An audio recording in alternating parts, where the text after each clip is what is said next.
Hello student, Assalamu alaikum. This is Laiba Tariq, your biology instructor from tutorial.pk.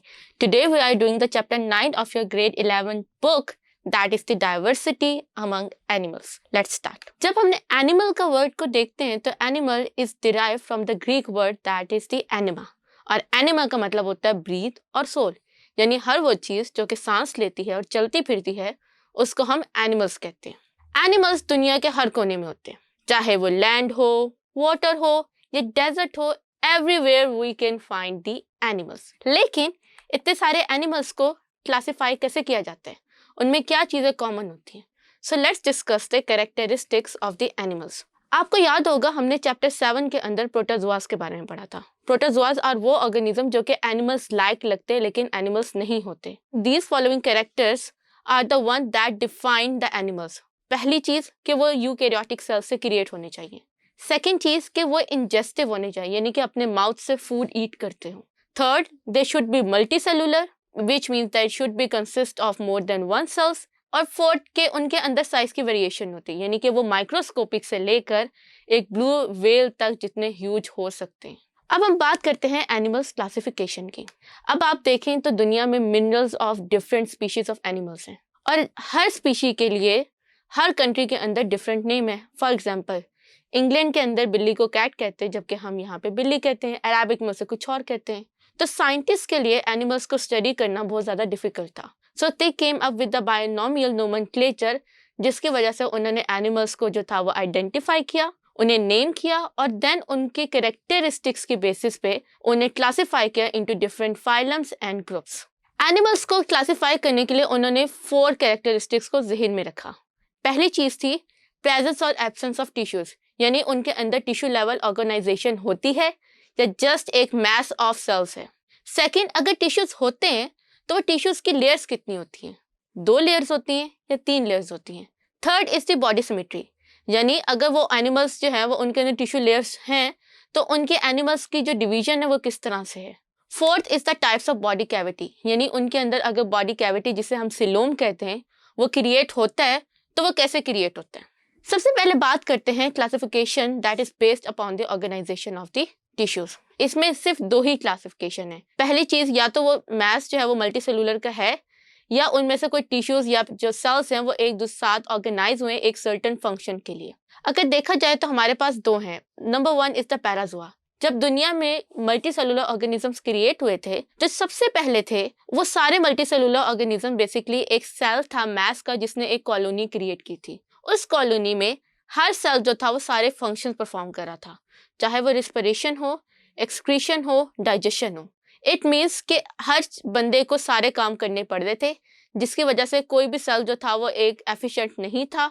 क्योंकि for example अगर आप अपने आप को देखें, अगर आपको सारे काम करने पड़े तो उस चीज़ को चलाना या उस चीज़ को रन करना काफ़ी ज़्यादा डिफिकल्ट होता है और टाइम टेकिंग होता है. सो दैट्स वाई जो पैराजोआस थे ये ज़्यादा एक्टिव नहीं थे, मोर लाइक सिसाइल थे और इनके अंदर जो साइज भी था वो काफ़ी छोटा था. फिर with the passage of time जो सेल्स थे उन्होंने अपने काम को डिवाइड किया और जब उन्होंने अपने सेल ग्रुप ऑफ सेल्स ने अपने काम को डिवाइड किया तो वो टिश्यूज क्रिएट हो गए. हर टिश्यू जो था वो अपने हिस्से का काम परफॉर्म करता था. फॉर एग्जाम्पल, कुछ टिश्यूज जो थे वो रिप्रोडक्शन करते थे, कुछ टिश्यूज जो थे वो एक्सक्रीशन का काम कर रहे थे, कुछ टिश्यू सेल्स को प्रोटेक्ट करते थे, बॉडी को प्रोटेक्ट करते थे और कुछ टिश्यूज जो थे वो आपके स्टिमुलस को रिस्पॉन्ड करते थे. तो उस कोऑर्डिनेशन वाले ऑर्गेनिजम्स को हमने यूमेटाजोआ का नाम दिया. जब हम यूमेटाजोआ की बात करते हैं तो यूमेटाजोआ में टिश्यूज तो बन गए, लेकिन उनके अंदर कितने टिश्यूज क्रिएट हुए या वो बेसिक ऑर्गेनिजम्स कितने ज़्यादा नंबर ऑफ लेयर से क्रिएट हुए, उसके बेसिस पे हमने ऑर्गेनिजम्स को फर्दर 3 कैटेगरीज में डिवाइड किया. यानी यहाँ पे आपने याद रखना है कि ये जो क्लासिफिकेशन है अपॉन द टिश्यू लेयर ये यूमेटाजोआ की हुई है. Eumetazoa are classified further. Eumetazoa को जब हमने क्लासिफाई किया था तो इस चीज़ को आपने याद रखना है कि ये टिश्यूज बनने का या टिश्यूज से जो है वो ऑर्गन्स क्रिएट करने का टाइम जो होता है ये फीटस डेवलपमेंट में होता है. चाहे वो फीटस एक चिकन का हो, चाहे एक टर्टल का हो, चाहे एक ह्यूमन बीइंग का हो, हर फीटस के अंदर इनिशियली पहले 3 टिश्यू की लेयर्स बनती हैं. वो 3 टिश्यूज की लेयर्स कौन से ऑर्गन्स को डिराइव करते हैं, इस चीज़ को देखने के लिए आप इस नेक्स्ट डायग्राम को देखें. यहाँ पे आपको नजर आ रहा होगा कि हमने 3 टिश्यू लेयर्स जो हैं वो क्रॉस सेक्शनल वे में शो की हुई हैं. जो आउटर मोस्ट लेयर है उसको हम एक्टोडर्म कहते हैं। Ectoderm is the one that create the skin. फिर उसके बाद जो सेकेंड लेयर होती है उसको हम कहते हैं मीजोडर्म। मीजोडर्म वो लेयर होती है जो कि आपके नर्वस सिस्टम और सर्कुलेटरी सिस्टम को क्रिएट कर रही होती है। और जो इनर मोस्ट लेयर होती है उसको हम एंडोडर्म कहते हैं। एंडोडर्म आपका डाइजेस्टिव सिस्टम और आपका रिस्पिरेटरी सिस्टम जो होता है ये उसको क्रिएट कर रही होती है। कुछ ऑर्गेनिजम्स के अंदर जो होता है वो मीजोडर्म जो होता है वो प्रेजेंट नहीं होता, उनके अंदर सिर्फ एक्टोडर्म और एंडोडर्म प्रेजेंट होता है। It means that they have only 2 layers, तो उनको हम डिप्लोब्लास्टिक एनिमल्स कहते हैं, यानी वो एनिमल्स जिनके अंदर सिर्फ एक्टोडर्म और मीजोडर्म होती है। मीजोडर्म की जगह उनके पास एक नॉन लिविंग लेयर होती है जिसको हम मेसोग्लिया कहते हैं। ये मेसोग्लिया जो होती है ये जेली लाइक सब्सटेंस होता है। जेली लाइक सब्सटेंस का मतलब ये है कि इस मेसोग्लिया के अंदर जो सेल्स होते हैं वो सेल्स जो होते हैं वो मूविंग होते हैं। इन मूविंग सेल्स को हम अमीबॉइड सेल्स कहते हैं।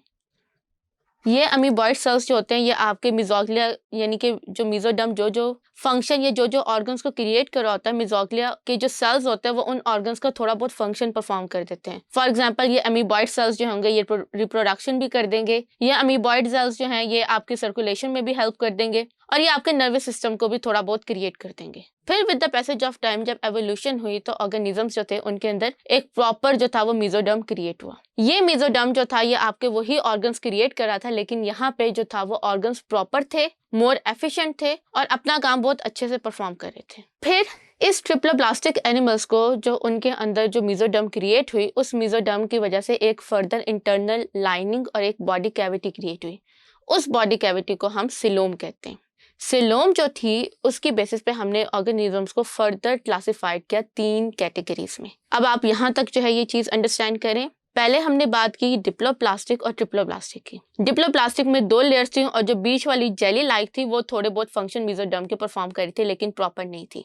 ट्रिप्लोप्लास्टिक के अंदर जो टिश्यूज थे उन्होंने ऑर्गन्स को क्रिएट करना शुरू कर दिया था और उनके जो ऑर्गन्स थे वो किस तरह अरेंज होते थे, वो बॉडी के अंदर एक कैविटी क्रिएट करते थे जिसके अंदर ये ऑर्गन्स क्रिएट हो रहे थे। इस कैविटी की एब्सेंस और प्रेजेंस पे या वो कैविटी किस तरह की होती है उसकी बेसिस पे हमने इन ट्रिप्लोब्लास्टिक एनिमल्स को फर्दर 3 कैटेगरीज में डिवाइड किया। तो जो पहली कैविटी थी उसका नाम है एसिलोमेट। एसिलोमेट ये वो ऑर्गेनिजम्स होते हैं जिनका इनकी जो बॉडी कैविटी होती है उसको मेसोडर्म क्रिएट नहीं करता, यानी body cavity is not created by the mesoderm. Second आपके पास आते हैं सूडोसिलोमेट। सूडोसिलोमेट वो होते हैं जिनके अंदर मेसोडर्म बॉडी कैविटी जो क्रिएट करता है लेकिन this body cavity is not internally lined by the mesoderm, यानी बॉडी कैविटी के अंदर जो आपका डाइजेस्टिव सिस्टम और जो दूसरे ऑर्गन्स होंगे वो एक दूसरे के साथ जुड़े हुए होंगे और उनको जो है वो मेसोडर्म सेपरेट नहीं कर रहा होगा। फिर हमारे पास जो आखिर में आए वो हुए सिलोमेट्स। सिलोमेट्स का मतलब ये था कि आप अगर अपनी बॉडी को देखो तो आपकी बॉडी के बीच में एक बहुत ज्यादा जो है वो हॉलो है। अपने पेट को देखो वो हॉलो है। It means that this is the coelom, you are coelomates. आपके बीच में बॉडी कैविटी है। इस बॉडी कैविटी के अंदर जो आपका डाइजेस्टिव सिस्टम, स्मॉल इंटेस्टाइन जो एक दूसरे के साथ पड़ा हुआ है वो एक दूसरे के साथ मिक्स नहीं हो रहा, उसको सेपरेट कर रहा है आपका मेसोडर्म। मेसोडर्म जो होता है वो एक सर्टेन लाइनिंग जिसे हम पेरिटोनियन लाइनिंग कहते हैं वो क्रिएट करता है और वो हर ऑर्गन के गिर्द उसको रैप कर देता है, जिसकी वजह से हर ऑर्गन दूसरे ऑर्गन के फंक्शन को डिस्टर्ब नहीं करता और वो जो होते हैं वो अब एक जगह पे पड़े रहते हैं और एक दूसरे के अंदर इंटरफेयर नहीं करते। तो सिलोमेट्स ये वो ऑर्गेनिजम्स थे जिनके अंदर जो ऑर्गन्स थे वो एक दूसरे के काम के या फंक्शन को हिंडर नहीं कर रहे थे क्योंकि मेसोडर्म ने उनको अलग-अलग कर दिया था और ये ऑर्गेनिजम्स के जो ऑर्गन्स थे वो ज़्यादा एफिशिएंट और अपना काम ज़्यादा अच्छे तरीके से परफॉर्म करने की कैपेबिलिटी रखते थे। फिर ये जो सिलोमेट्स थे ये 2 तरीकों से बने। पहले तरीके को हम प्रोटोस्टोम्स कहते हैं। प्रोटोस्टोम्स के अंदर जो आपके ऑर्गेनिजम्स होते हैं उनमें जो क्लीवेज होती है वो स्पाइरल होती है, यानी कि इस तरह से जो होता है वो स्पाइरल क्लीवेज होती है और जो फेट ऑफ द सेल होती है वो डिटर्मिनेट होती है, यानी हर सेल को पता होता है कि किसने क्या काम करना है। फिर उसके बाद जो ड्यूटेरोस्टोम से उसके अंदर जो था वो रेडियल क्लीवेज थी और जो फेट ऑफ सेल्स थी वो इनडिटर्मिनेट थी, यानी कि सेल्स को नहीं पता था कि उन्होंने जो है वो आगे चलकर क्या बनाना है। जब ये सेल्स जो थे वो हुए तो आपको पता है कि सेल्स, जब बहुत सारे सेल्स क्रिएट होते हैं तो उनके बीच में जो होता है वो एक गट या एक बॉडी कैविटी क्रिएट होती है। अब उस बॉडी कैविटी का जो ये पोर था, ये जो उसकी इन्वेजिनेशन जहां से स्टार्ट हुई, वो इन्वेजिनेशन प्रोटोस्टोम्स में माउथ क्रिएट कर देती है और उसके ऑपोजिट को हम जो है वो एनस कह देते हैं। जबकि ड्यूटेरोस्टोम्स में जो आपका ब्लास्टोफोर क्रिएट होता है, यानी कि जो पोर क्रिएट होता है वो माउथ की बजाय एनस क्रिएट कर रहा होता है और उसका ऑपोजिट जो होता है वो माउथ बन जाता है। यहाँ पे जो सिलोम फॉर्मेशन होती है वो शाइजोसिलोम होती है। इसमें शाइजोसिलोम का मतलब ये है कि आपका जो मेसोडर्म है वो स्प्लिट होगा, वो टूटेगा और उसके टूटने से बीच में जो है वो बॉडी कैविटी क्रिएट होगी। इसमें जो है वो आपका जो बॉडी कैविटी क्रिएट होगी वो by out pocketing of the gut. For example, अगर लेट्स सपोज करें कि ये आपका जो होता है ये गट की लाइनिंग क्रिएट हुई, उस गट की लाइनिंग से जो है ना वो इस तरह की फर्दर एक दो पॉकेट्स क्रिएट होती हैं और ये दो पॉकेट्स जो हैं ये टूट कर आपकी सिलोम फॉर्मेशन कर देती हैं। This is known that it is created by the out pocketing of the gut. Protostomes जो था ये आपका एशियंट थी, यानी कि ये जो थे ये ज़्यादा एक्टिव नहीं है, जबकि ड्यूटेरोस्टोम्स जो हैं ये वो ऑर्गेनिजम्स हैं जिसमें ह्यूमंस वगैरह शामिल आ जाते हैं, हायर एनिमल्स। उसके बाद हम बात करते हैं कि ऑर्गेनिजम्स के जो सिलोम था तो उनके जो ऑर्गन्स थे वो किस तरह से अरेंज हुए। उसको हम कहते हैं कि वो बॉडी सिमेट्री क्रिएट करते हैं। बॉडी सिमेट्री 3 तरह की होती है। First is the asymmetry. ये वो ऑर्गेनिज्म थे जिसमें जो सेल्स थे वो आपके जो थे वो रैंडमली पड़े हुए होते थे और आप इसमें जो था वो कोई सिमेट्री या कोई ऑर्गेनाइजेशन ऑफ सेल्स या कोई अरेंजमेंट नहीं थी सेल्स की। तो ये मोस्टली जो थे ये आपके पहला फाइलम यानी कि फाइलम पोरिफेरा के कुछ जानवर थे, सारे जानवर नहीं, कुछ जानवर। दूसरे जो थे वो आपके आए रेडियल सिमेट्री और थर्ड आपके पास है बायलेटरल। पहले बात करते हैं हम रेडियल सिमेट्री की। रेडियल सिमेट्री का मतलब ये होता है, इसको इमेजिन करने के लिए आप लोग एक पिज़्ज़ा को देखें। आपने देखा कि पिज़्ज़ा जो होता है उसके सारे स्लाइसेस एक अराउंड सर्टेन एक्सिस के अरेंज होते हैं। जब हम एक स्लाइस को उठाते हैं ना तो वो उस एक स्लाइस जो होता है वो सारे स्लाइसेस की तरह आइडेंटिकल होता है। बिल्कुल इसी तरह आपके जो रेडियल या जो ग्रेट रेडिएटर यानी कि रेडियल सिमेट्री वाले एनिमल्स थे उनके सारे ऑर्गन्स जो होते हैं वो इक्वली डिवाइडेड होते हैं अराउंड द होल ऑर्गेनिज्म। इसके अंदर जो होता है वो पोरिफेरा की कॉमन एग्जांपल है। अब यहाँ पे अगर मैं इसको बीच में से कट करूँ तो जब आपको इस तरह से नजर आएगा तो सारे ऑर्गेनिज्म, सारे जो ऑर्गन्स होंगे उसके वो इस तरह से अरेंज होंगे एक सर्टेन प्लेन के अराउंड। ये जो आपको रेडियल सिमेट्री होता है इसमें ये होता है कि एक ही जो ऑर्गन है या एक ही जो बॉडी पार्ट है वो रिपीट हो रहा है मल्टीपल्स टाइम, जिसकी वजह से दूसरे जो ऑर्गन्स होते हैं या दूसरे बॉडी पार्ट्स के लिए जगह नहीं बचती। ये सिमेट्री एनिमल्स जो शो करते हैं ये मोर सिसाइल होते हैं या अगर मूव करते हैं तो स्लो मूविंग होते हैं, ये ज़्यादा एक्टिव नहीं होते। फिर जो सेकेंड सिमेट्री आई वो आई बायलेटरल सिमेट्री। बायलेटरल सिमेट्री जो है ये ह्यूमंस शो करते हैं। अगर आप ह्यूमंस को अपने आप को कट करें, बीच में से हाफ करें, तो आपका लेफ्ट और आपका जो राइट साइड होगी वो एक दूसरे के मिरर ऑपोजिट इमेज होगी। ये ग्रेट बायलेटरल सिमेट्री जो एनिमल्स शो करते हैं उनके अंदर एक हेड और फुट जो रीजन होता है वो लाजमी क्रिएट होता है। ये दे आर मोर एक्टिव क्योंकि इनके जो ऑर्गन्स होते हैं वो बार बार रिपीट नहीं हो रहे होते और ये अपने इन्वायरमेंट को बहुत क्विकली रिस्पॉन्ड कर लेते हैं। तो बायलेटरल सिमेट्री वही ऑर्गेनिज्म शो करेंगे जो कि फास्ट मूविंग होंगे, एक्टिव होंगे और अपने इन्वायरमेंट को अच्छे से रिस्पॉन्ड कर रहे होंगे।